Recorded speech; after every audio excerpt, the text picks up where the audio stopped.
Good day, everybody. I greet you in the name of Jesus Christ. The Lord speaks to us out of John 15, verse 4, where it says, "Dwell in me, and I will dwell in you." It means live in me, and I will live in you. Just as no branch can bear fruit of itself without abiding and being vitally united to the vine, neither can you bear fruit unless you abide in me. It is so important that we get the understanding of what it means to dwell in me and to abide in me. And some translations actually speaks about unite with me. You see, to abide and dwell in him means that we basically come in such oneness with him that we are like him. We are the manifestation of him. We are the revelation of him. And he actually gives us a key.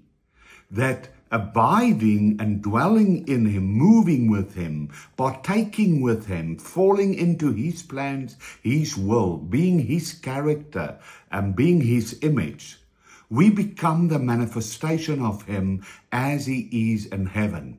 And we know that after the resurrection of Yeshua, of Jesus, the veil has been torn, the curtain is torn, and we have the ability, we are in him, but now it's about a participation with him.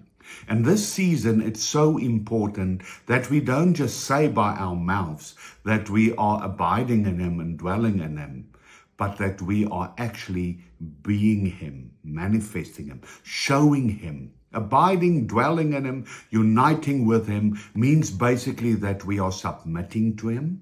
We are waiting on him. We don't move unless he is moving. We are patient in him. And that we are being him. It means that you are basically submitting everything of yourself and allowing him to be the all in all, to be everything in your life. You see, this is so important for us as Christians in this time and season, that we don't merely say things with our words, but that we really become it and we really show it. And abiding in him and submitting to him only comes when he's everything in your life, when he's your first love. What a time and season that God has called us to abide in him, to move in him, to have the ability to grow in him, and to be the manifestation of him as he is in heaven. I bless you with that.